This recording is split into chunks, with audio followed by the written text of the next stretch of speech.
Guys, this is Maria. Today I will be talking about the 10 most commonly asked questions at an aviation job interview.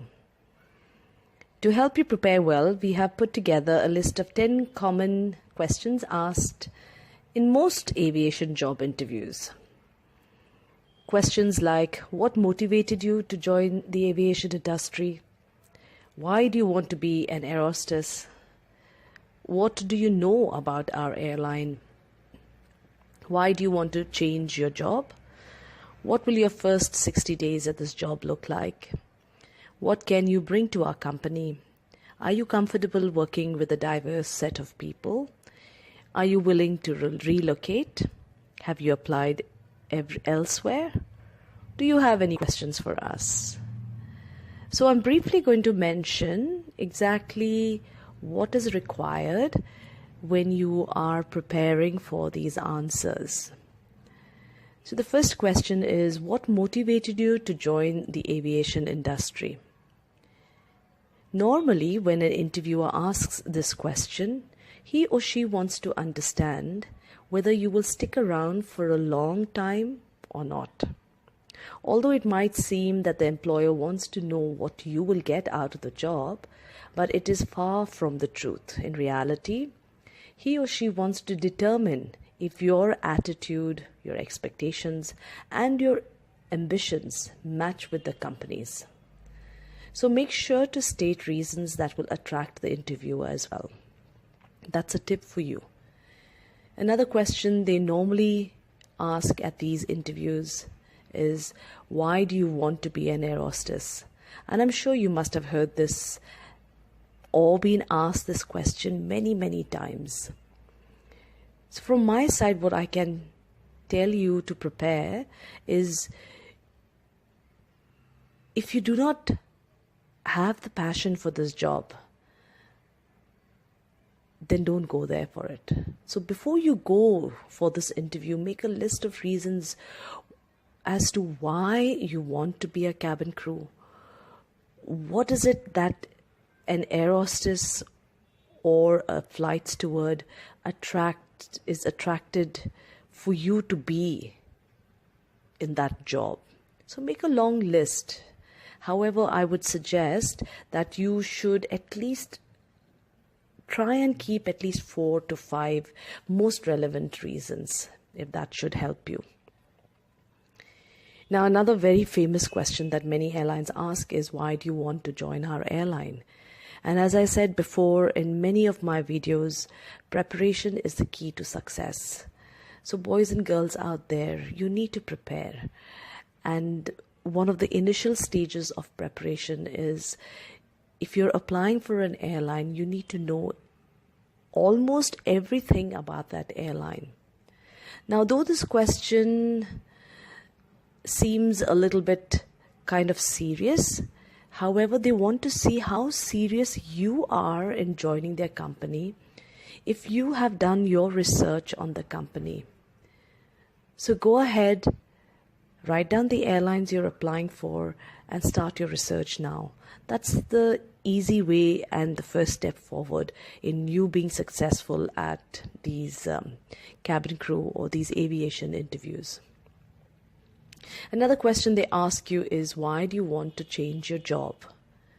Now, the main purpose of asking this interview question is mainly to understand whether you've put enough consideration into taking such a crucial decision. Guys, I can't tell you how crucial this decision is. I remember a time when I was going in for the interview for Jet Airways. I'm talking about 20 odd years ago. It was a difficult decision because I was a teacher, I was an aerobics instructor, and I was moving bases as well from Pune to Mumbai. So I had to think a lot about it because the change is huge. It's unimaginable. Unless you are in it, you will fail to understand the changes that comes about. Therefore, it is advisable to have a well-thought and authentic response ready, including pointers such as looking for a new challenge in your career or seeking professional growth. And that was one of the things I mentioned was that being young and looking at starting a career, cabin crew was it for me. So maybe you could look on those lines as well, because I was teaching. And of course, I mean, everybody loves the money, and I did too, but that cannot be your only reason which you give as to why you want to change your job. So something that you can look into.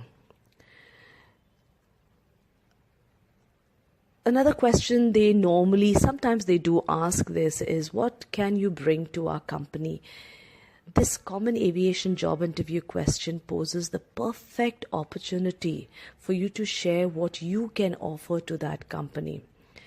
And many candidates who I have trained so far fail in this terribly because they just are not able to align their skills with the job description of the company. And I will be sharing as well how to align your skills with the job description and how to give a perfect answer, what format you need to follow. So coming back to this question, what can you bring to our company? That's one thing employers are interested in knowing to make an informed decision while choosing candidates. Your answer should emphasize on facts that you make an ideal candidate for this job. As I said, you need to be able to convince them that you will bring to the company the name that they have strived so long to continue and maintain their brand image. So when I had gone in for my interview, like as I mentioned earlier, I was very raw, very fresh, no experience, no customer service. But something that I told them, and I feel this was what got me through the job interview, was they said we wanted experienced people with customer service. And I told them fair enough, and I gave them my entire day with what my day entailed. Which means I told them I used to wake up every day at about 5:36 in the morning, go to college, come back. I used to go to YMCA and teach aerobics and take massage classes, following which I used to then go in and take tuitions from evening 4 o'clock till about 10 o'clock in the night. And this was just because I had to survive. And this was my working day. And if this is not called experience, then what is experience? So once again, I want you to figure out, pick out 2 or 3 skills and qualities. Over here, my key qualities was that I was up to work and game to do a hard day's work. And I was good with that, even though I was young. And that was experience. And that was how I sold myself. And being a cabin crew, mind you, boys and girls, it's not easy. The job is tough. It's not easy going out there, working odd hours, waking up early in the morning at about 2 o'clock, 3 o'clock in the morning, and then staying up the whole day for about 8 hours, 12 hours. You're back home tired and exhausted. So think about it. Are you able to do this job, and will this job suit you? I have seen many new cabin crew, new joiners, even with Emirates Airline, when I was training them, some of them resigned within the first 2 to 3 months because it was tough. The job is tough. It's tough on your health. It's tough on the way your job profile. It's heavy duty work when you're there and you're trying to serve about 300 odd passengers. You have about 100 odd people to give out trays and collect them and do a service at the same time, maintaining your image and your grooming.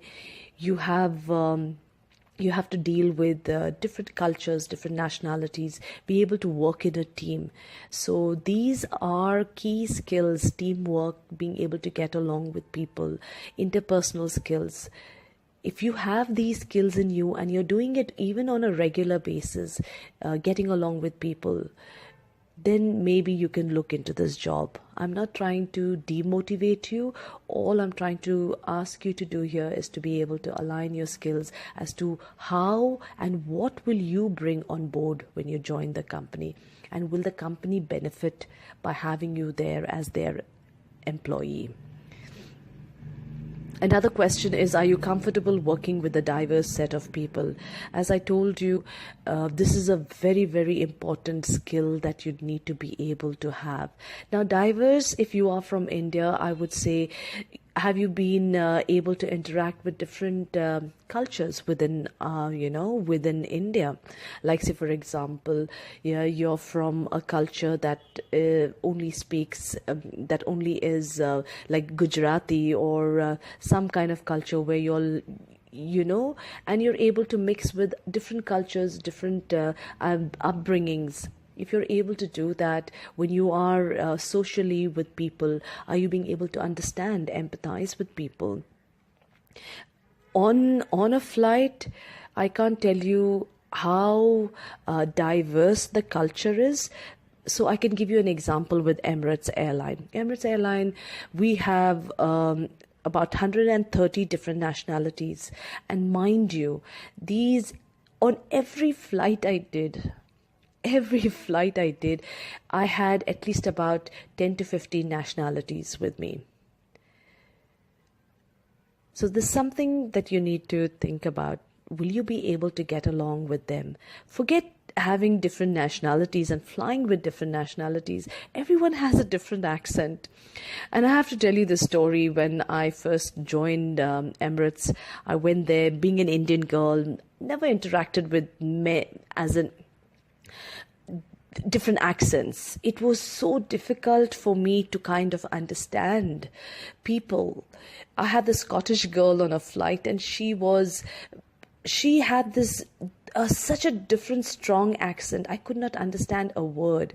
And you won't believe, all of us were in economy class. I was, of course, a new grade 2. And she used to ask me for things on the cart. And I would say, I'm sorry, I didn't understand. Can you repeat that again?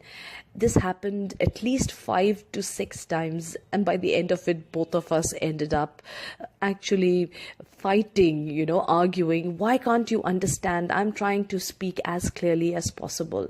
And I said, I'm sorry, I can't get your accent, because it was a very strong accented accent. So, these are things you need to think about, because it is diverse, and they want to see if you will be able to get along with people. And one way they notice this is when you go in for interview. Are you that kind of a person who goes and talks with everybody, mixes with everyone, introduces yourself? This is a key behavior and a skill that is displayed right then and there. Are you able to speak to the hotel staff while you walk in? Are you greeting them? Are you talking them? So this is a great tip I can give you from my side, which the recruiters do observe and they notice it. Another question that they will always ask, especially airlines in India, airlines abroad, are you willing to relocate? And if you are not, then don't even waste your time going in there. Because relocation, again, there's a lot that you need to wrap up from whichever state, whichever country you're moving from and to. There's a lot of things that you need to look into. So it's not the end of the world, but at the same time, it's something you need to think about. Are you really willing to relocate and move completely? Baggage and everything. And if you have family behind, are you willing to leave them?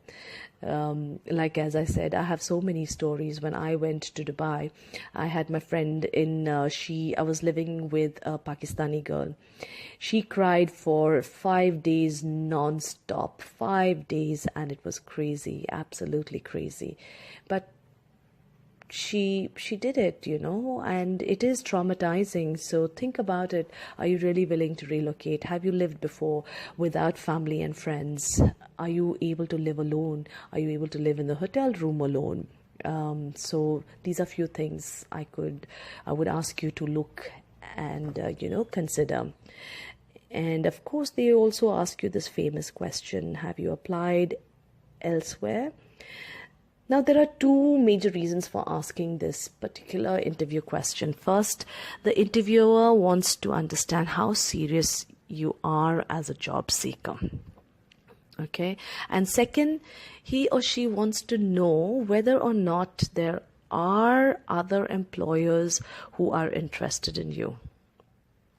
Where you can do here is simply say that you have applied and have received a positive response from some other companies without mentioning names. However, do not forget to add that it is this job that really interests you, and then go on to explain how it is a good fit for you. Again, I would ask you to go back to the very first few questions which I had mentioned, as in, why do you want to join the company? So here is a good time where you can say that the company, its profile, the awards, the innovations, the latest inventions that they had come up with, and how popular they are, and the opportunities for growth and development. These are few tips from my side that you could actually mention in your answer and kind of prepare. And of course, last but not the least, they will always end the interview by asking you, do you have any questions for us? Now, please remember, when an interviewer asks this question, he or she is trying to gauge whether or not you are informed about the job requirements. Have you done your research? Are you interested in this role and engaged in the hiring process? Now, the first step should be to ask anything about the position that hasn't been covered in the interview. Now, what I can say is all the Gulf interviews that happens, they normally show you a couple of videos prior to the interview selection process, and they want to see if you have heard and listened to those videos carefully. They actually gauge and test your listening skills here. So write down those important points, and please do not ask those same questions that have been covered at the that have been covered during the videos. Say, for example, the airline has expanded and started new destinations to Warsaw and to Australia, for example. And now you go ahead and you say, ma'am, what are the new destinations that Emirates will be flying to, or Qatar Airways, or Etihad, or any airline you'll be applying for? That means it just shows that you haven't actually listened to the video. You haven't taken down important points. And this is very, very critical, because your training, which lasts for a couple of weeks, it's all about listening, absorbing information, writing it down, appearing for the tests, and passing them. If you do not pass them, you just don't get your wings to fly. However, ensure to not ask questions again, like as I said before. And most importantly, do not start discussing salary. Please, for crying out.